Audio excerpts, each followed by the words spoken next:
Շանթի եթերը շարունակում է հեռանկարը։ Այսօր արդեն քարոզարշավի 13-րդ օրն է։ Քաղաքական ուժերը շարունակում են հանդիպումները քաղաքացիների հետ, ներկայացնում իրենց ծրագրերն ու փորձում համոզել ընտրողին հենց իրենց վստահել երկրի կառավարման մանդատը։ Այս օրերին ներքաղաքական քննարկումների կենտրոնում են անվտանգությունը, արտաքին քաղաքական ուղղությունը, տնտեսությունը, ինչպես նաև ընտրություններից հետո հնարավոր քաղաքական դասավորվածությունները։ Հեռանկարում այսօր հյուրընկալել ենք Հանրապետություն կուսակցության վարչապետի թեկնածու Արամ Սարգսյանին։ Պարոն Սարգսյան, նախ շնորհակալություններ հրավերն համար։ Ըստ էության արդեն երկրորդ շաբաթն է ընթանում է քարոզարշավը, վարում եք քարոզարշավ դուք եւս,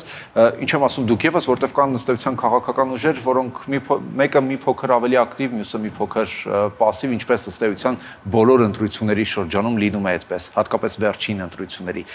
Դուք ինչ տրամադրություններ եք տեսնում մարդկանց շրջանում եւ ինչն է ձեզ զարմացնում այս քարոզարշավի ընթացքում։ Քարոզարշավը մենք հասկացնում ենք բավականին ակտիվ ու բուռն, որևէ օր չի եղել, որ մենք քարոզչության դուրս չգանք, ընդ որում քարոզչության դուրս են գալիս 2-3 ճակատով, երբ ես մարզերում եմ, այստեղ Ռոմիկ Մխիթարյանը Մալաթիայում է քարոզչություն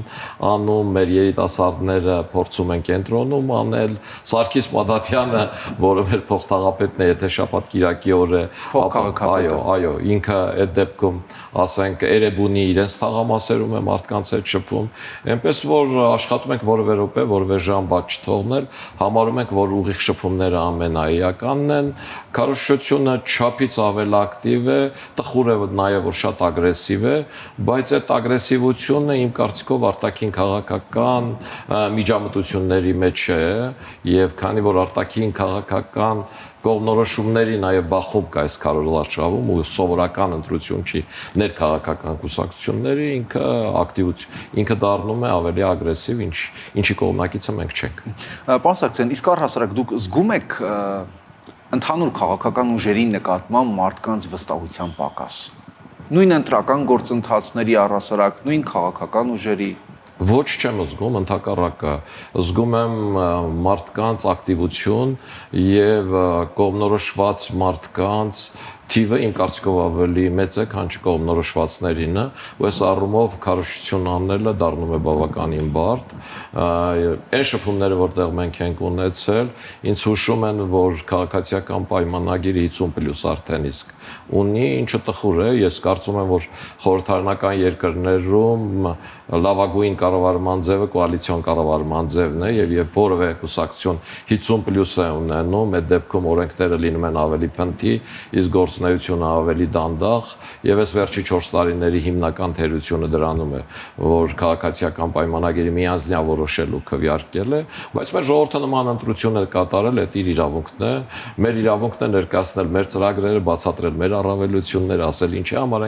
մենք մասնակցում եւ այդ առումով մենք բավականին լավ արձագանք ենք գտնում, վստահաբար պիտի ասեմ, որ վերաբերմունք 2021 թվականի համեմատ մեր նկատմամբ փոխվել է, ավելին այս ընթացքում կուսակցության անդամագրությունն է ավելացել, 21-ից մինչև հիմա 38% լրացիչ անդամագրում ենք ունեցել, բացի այն, որ տարբեր մարզերում ունենք ավականիներ եւ Երևանում 11% ենք հավաքել, այնպես որ մենք համարում ենք, որ մենք ոչ միայն անցողիկ շեմն ենք հաղթահարել, այլ կարող ենք ավելի լավ ցուցանիշների համար պայքարել։ Քանի որ դուք խոսեցիք կոալիցիաներից, դուք ասել եք, որ միակ կուսակցությունն ենք, որ հայտարարում է քաղաքացիական պայմանագրի հետ կոալիցիա կկազմի։ Այս հարցի շուրջ իշխող կուսակցության հետ նախապես պայմանավորվածություն կա, որ արդեն հստակ նաև նման հայտարարություններ են հնչում։ Բացարձակ ոչ, խնդիրը նրանում է, որ քաղաքացիական պայմանագիր կուսակցությունը գնում է 50+ հավաքելու եւ այդ առումով չի խնայում ոչ մեկի ներառյալ ժամանակին իրեն օժանդած կուսակցությունների, այնպիսին ինչպիսին մենք ենք, բայց մենք ասում ենք իրական եւ տեսական հարցի տալիս ենք տեսական հարցի պատասխանը եւ մենք ի սկզբանե ասում ենք, որ մենք գնում ենք ազգային ժողով ոչ թե իշխանափոխության, այլ գնում ենք ազգային ժողով օրենսդրական նախաձեռնություններով աշխատելու եւ մենք գնում ենք ազգային ժողովում ոչինչ չանող, անընդհատ իշխանափոխությունից խոսող, այսօրվա վեճը վաղը նույն խորհրդարան տանելու մղումով անդիմադիրներին փոխարինելու։ Եվ այդ առումով մենք այո միակ կուսակցությունն ենք, որ գնում ենք աշխատելու, ոչ թե իշխանությանը փոխելու, եւ եթե կարիք լինի կոալիցիա կազմելու, որպեսզի թույլ չտրվի, որ ռուսական ազդեցության կուսակցությունները Հայաստանում իշխանությունը վերցնեն իրենց ձեռքը եւ Հայաստանը տանեն դեպի Բելարուս միություն, ռուս-բելարուս միություն, մենք միանշանակ որոշում ունենք մեր քաղաքորդով, որ կոալիցիա կազմենք եւ դա թույլ չենք տա։ Դուք նաև օգտագործել եք հետեւյալ ըստ էության բառակապակցությունը իրական ընդդիմություն։ Դուք ասել եք, որ խորհրդանան եք գնում ձևավորելու իրական ընդդիմություն, այսինքն ձեր նպատակը դա է։ Արդյոք սա նշանակում է, որ դուք ռեալ գնահատում եք ձեր շանսերը եւ գիտեք, որ ոչ թե հավակնում եք դառնալ իշխանություն, այսինքն ձևավորել 50+1, այլ պայքարում եք ընդդիմադիր դաշտում տեղ զբաղեցնելու համար։ Միանշանակ, երբ որ մենք ասում ենք, մենք գնում ենք խորհրդարան աշխատելու, ոչ թե իշխանությունը փոխելու, որտեղ քաղաքական ուժեր կան, անկախ իրենց ըստ էության օբյեկտիվ եւ սուբյեկտիվ հնարավորություններից, իրենք վստահորեն պնդում են, որ ժողովուրդը իրենց վստահության քվե է տալու եւ իրենք իշխանափոխություն են իրականացնելու։ Ես սպիտակ մազերով մարդ եմ, ես ակմատ չեմ մեր ժողովրդին խաբելու, ես տեսնում եմ մեր կուսակցության հնարավորությունները, քարոզարշավում մեր շփումները տալիս են գնահատականը, թե ինչ արդյունքներ մենք կարող ենք գրանցել, հետեւաբար այդ համատեքստում մենք չենք գնում իշխանափոխության, մենք գնում ենք այդ ազգային ժողովում արևմտյան թևի մոտեցումները ներկայացնելու, մենք համարում ենք, որ արևմտյան թևի ներկայությունը ազգային ժողովում կրկնակի հաղթանակ է լինելու հայ ժողովրդի համար, ոչ միայն այն պատճառով, որ նախկինն ու հին հետ չի վերադառնում, այլ նաև այդ ազգային ժողովում փոխվելու է խոսույթը, մարդիկ իրար չեն վիրավորելու, անընդհատ ներկայացվելու են ծրագրեր, որոնց կարող է նույնիսկ մեր ժողովուրդը համաձայն չլինել, բայց ստիպված է լինելու քննարկել ճիշտ է թե ոչ, եւ ամենաէական աշխարհակաղակական առումով ընկալումն է փոխվելու Հայաստանի Հանրապետության նկատմամբ, որովհետեւ նույն Եվրոպան տեսնելու է, որ 30 տարի անկախությունից հետո Հայաստանի Հանրապետության ազգային ժողով է մտել արևմտյան եվրոպական արժեքներ կրող ուժ, իսկ ինչը նշանակում է, որ հայ ժողովուրդը իր քվեով հաստատել է, որ իր ուղղվածությունը դեպի եվրոպական ընտանիք է, դա վստահաբար Հայաստանի Եվրոմիության անդամակցության գործընթացը թե կարագացնի, թե ազատ վիզայի ռեժիմի խնդիրը կարագացնի, թե տնտեսական մուտքերը Եվրոպայից կարագացնի, նույն արևմուտքը կտեսնի, որ իր ներդրողին, ասենք ամուր սարի ներդրողին պաշտպանում է ոչ թե որևէ իշխանություն չունեցող քաղաքական կուսակցությունը, հանրապետություն կուսակցությունը, այլ արդեն ազգային ժողովում գտնվող հանրապետություն կուսակցությունը, եւ դա վստահություն կտա, որ մյուս արևմտյան ներդրողները այստեղ իրենց շահերի ոտնահարման դեպքում կունենան պաշտպաններ, կունենան մարդիկ, որոնք հետամուտ կլինեն, իսկ դա միանշանակ կավելացնի Հայաստանի տնտեսական ազդեցությունը, տնտեսական հնարավորությունը, բերելով նաեւ դա ռազմական եւ քաղաքական ազդեցության Ադրբեջանի հետ համազոր դաշտում խոսելու համար։ Մինչև գալը ձեր ծրագրային դրույթներին, մեկ ճշգրտում եւս իրական ընդդիմություն այս բառակապակցության հետ կապված, իրական ընդդիմություն եւ կոալիցիոն գործընկեր դառնալու պատրաստակամություն, այս հայտարարությունները չեն հակասում իրար, պարոն Սարգսյան։ Բացարձակապես չեն հակասում իրար, որովհետեւ խնդիրը հետեւյալում է, որ արևմտյան կողմնորոշում ունեցող քաղաքական կուսակցությունները ավելի շատ ընդհանրություն ունեն բալանսավորողների հետ, քան լրիվ ռուսականների հետ։ Եվ եթե խնդիր առաջանա կոալիցիա կազմելու, այդ դեպքում մենք կոալիցիա կկազմենք եւ կդառնանք իշխանության մաս, բայց այդ պարագայում իշխանությունից կուզենք որոշակի գործիքակազմ, որով կարող ենք իրականացնել մեծ տված խոստումները հանրության։ Մասնավորապես ասել եմ փոխվարչապետի ինստիտուտ ԹՐԻՊ-ի եւ Եվրոմիության հետ խնդիրներով, ատոմային էներգետիկայի նախարարություն, ջրային ռեսուրսների եւ գյուղատնտեսության նախարարություն եւ Սփյուռքի ու մշակույթի նախարարություն։ Այս բոլորն էլ կապված են ներդրումների հետ, կապված են արտաքին աշխարհի հետ, կապված են Հայաստանի տնտեսական իրավիճակը շտկելու հետ։ Ես կարծում եմ, որ այս նախարարությունները չկան, ընդհանուր փոխվարչապետի մասով հենց ստորագրահավաքի ժամանակ խոսակցություն եղել է եւ քաղաքացիական պայմանագիրը դեմ չի եղել, այնպես որ իմ ասածս չի խաթարում իրենց ունեցած կառուցվածքային դրույթները եւ եթե խնդիր դնեն կոալիցիա կազմելու, այո, այդ պահանջը մենք կդնենք եւ ես համոզված եմ, որ իրենք այդ պահանջները կբավարարեն, որովհետեւ մեր կոալիցիա չլինելու պարագայում իրենք էլ իշխանություն չեն լինի։ Այստեղ արդեն խնդիրը բացարձակ այլ հարթության մեջ է, իսկ մենք կլինեք փոխվարչապետ։ Ինչպես Իսկ դուք կլինեք փոխվարչապետ հաշվի առնելով ձեր նպատակը Եվրամիության։ Գիտեք ինչ, ես նման թեմաների հիմա չեմ կարող անդրադառնալ։ Ես համարում եմ, որ մենք կարող ենք լինել ազգային ժողովում նաև որպես ընդդիմադիր։ Ես համարում եմ, որ քաղաքացիական պայմանագիրը 50+ հավաքելու է։ Ես չեմ տեսնում, որ քաղաքացիական պայմանագիրը 50+ չի հավաքելու, ու մենք կոալիցիա ենք կազմելու։ Ես տեսնում եմ, որ իրենք 50+ հավաքելու են։ Բայց իրենք սահմանադրական մեծամասնություն են։ Ու մենք լինելու ենք իրական ընդդիմություն, որովհետև ներկայացնելու ենք արևմտյան արժեքները, փորձելու ենք արևմտյան ուղու վրա տանել, որտեղ Նիկոլ Փաշինյանը այսօր հայտարարում է, որ ասենք Վլադիմիր Պուտինը իր ամենամոտ ընկերն է, ես այդ համարում եմ ողերի ընկերը, որտեղ այդ ողերի ընկերության հետևանք է, որ Ռոբերտ Քոչյանը չկալանավորվեց, այդ ողերի ընկերության հետևանք է, որ ուժեղ Հայաստան կուսակցությանը գրանցեցին, թողեցին ընտրությունների մասնակցի, այդ ողերի ընկերության հետևանք է, որ մենք դեռ հապկում ենք ու սառեցված ենք, ու մեր ազգային ժողովում լինելը նաև լուծելու է այդ կարգի խնդիրներ, նաև օրենսդրական նախաձեռնություններ ենք տանելու կենտրոնական ընտրական հանձնաժողովի լիազորություններն ավելացնելու, որ այդ կուսակցություններին, որոնց այսօր վարչապետն ասում է, այո, իշխանության կամ ձեր բոլորին դատելու եմ, նստացնելու եմ եւ այլն եմ անելու, ու ժողովուրդն էլ ասում է 8 տարի այդ հնարավորությունն ուներ, ինչի չէիր արել, որտեվ սկզբից Թավիշով եկար, հետո Չակուճ ուզեցիր, էլ տվեցինք, ինչի չարեցիր, այ մեր պարագայում այդ միանշանակ արվելու է, անկասկած արվելու է եւ դա արվելու է օրենքի շրջանակներում եւ դա արվելու է առանց վրեժխնդրության, որովհետեւ դրա համար բոլոր հիմքերը կան, ոչ միայն հանրային պահանջի, այլ բոլոր հիմքերը կան։ Հանրապետություն կուսակցության ծրագրային դրույթներում նշվում է հապկից դուրս գալու եւ Միացյալ Նահանգների ու Ֆրանսիայի հետ ռազմական համագործակցություն ունենալու գաղափարը։ Բայց Միացյալ Նահանգները կամ Ֆրանսիան պատրաստ են անվտանգության իրական երաշխիքներ տալ Հայաստանին։ Գիտեք, երբ որ մարդը ամուսնացած է եւ ուրիշ որևէ կնոջ առաջարկություն է անում, նա չի ասում գնա բաժանվի նոր արի ամուսնանանք։ Եթե իհարկե բարոյական մարդ է, միանշանակ մերժում է այդ նախ որպեսզի Միացյալ Նահանգներն ու Եվրոպան ասեն, որ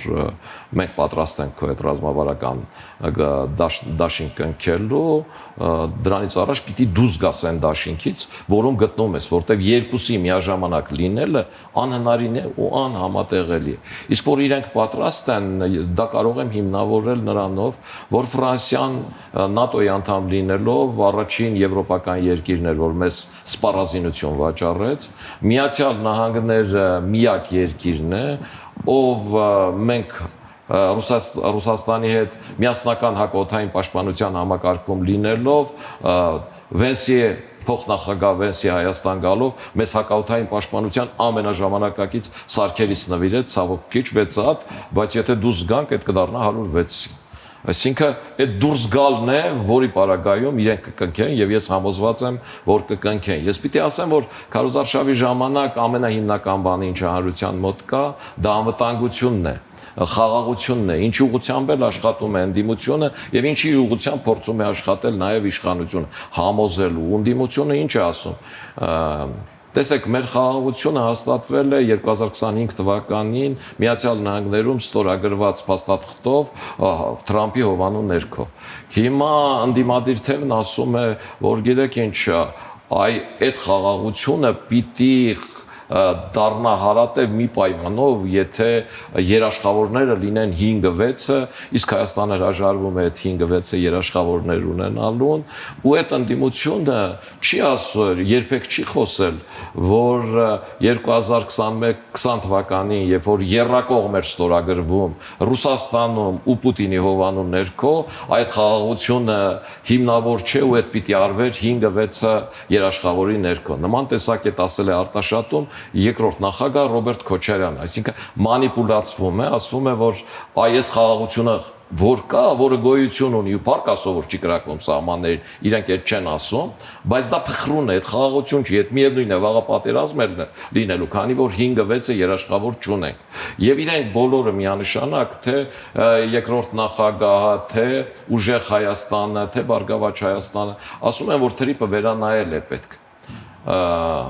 Թրիպի վերանայումը ինքը հղի է խաղաղության գործընթացի խաթարմամբ։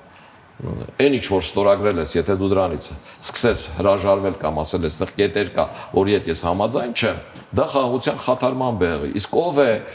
ում է ձեռնատու խաղաղության խաթարում։ Դա ձեռնատու է միմիայն Ռուսաստանին, որովհետև Հայաստան-Ադրբեջան խաղաղությունը զրկում է Ռուսաստանին տարածաշրջանում իր ազդեցությունը Ադրբեջանի, Հայաստանի եւ Վրաստանի վրա մեծացնելու առումով։ Խաղաղությունը բացարձակ ձեռնատու չի Ռուսաստանին, եւ այդ ուժերը անուղղակիորեն հասկանալով կամ առանց հասկանալու սպասարկում են Ռուսաստանին։ Երկրորդ կա տնտեսական պարամետրը։ Տեսեք, Ռոբերտ Քոչարյանը սիստեմա ընկերության հետ է կապված եւ իսկ սիստեմա ընկերությունը պատժամիջոցների տակ է։ Սամվել Կարապետյանը թե Ֆրանսիայում է դատական process-ների մեջ եւ թե Միացյալ Նահանգներում Կրեմլյան ռիպորտի 200 գործարարների պատժամիջոցների տակ ընկած գործարարների ցանկում է իր անունը։ Այսինքն Ծառուկյանին չեմ ասում, որտեղ Ծառուկյանն ասում է, որ ինքը վարչապետ չի ուզում դառնալ, դրա համար այդ օրինակը չեմ բերում իրեն, եւ իրենց իշխանության գալու պարագայում դա նշանակում է,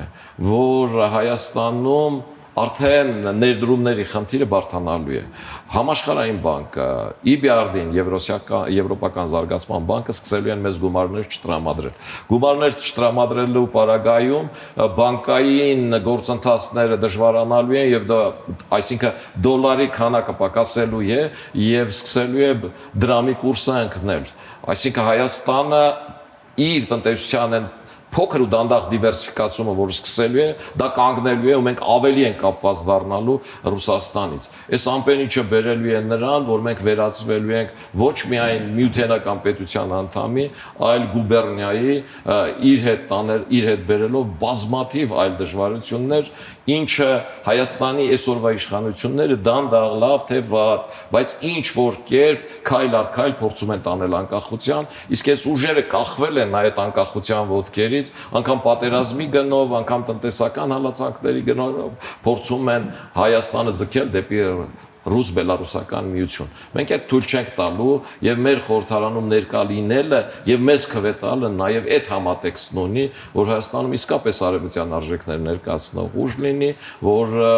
կսպասարկի այն ուղղությունը, որը բերում է թե խաղաղություն եւ թե տնտեսական բարեկեցություն։ Վերջում, պարոն Սարգսյան, դուք եք ձեր քաղաքական ուժի վարչապետի թեկնածում։ Գալով կուսակցությունը մի կողմ, գալով ձեզ, ինչու հենց դուք պետք է ղեկավարեք Հայաստանը այս փուլում։ Ինչպես այս հարցին ինչպես կհամոզեք ձեր ընտրողներին։ Ես հիմա հաճ չեմ ներկայացնում, որ մենք հաղթելու ենք ու ես դառնալու եմ Հայաստանի Բայց ամեն Հանրապետության դեպքում դուք ասել եք, որ թեկնածում դուք եք։ Այո,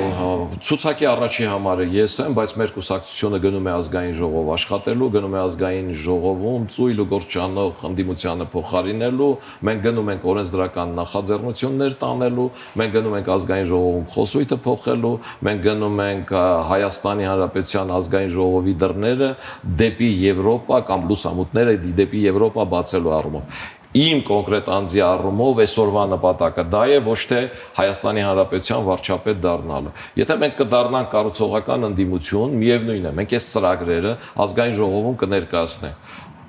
Քաղաքացիական պայմանագիրը բալանսավորող լինելով կընդունի թե չի ընդունի, դա ուրիշ խնդիր է։ Կընդունի շատ լավ, չի ընդունի 2030 թվականին, եթե Աստված կյանք տա, ես էլ ցանկություն ունենամ, այդ ժամանակ կմասնակցեմ վարչապետ դառնալու մղումով։ Շնորհակալություն։ Հեռանկարում Հանրապետություն կուսակցության վարչապետի թեկնածու Հարամ Սարգսյանն էր։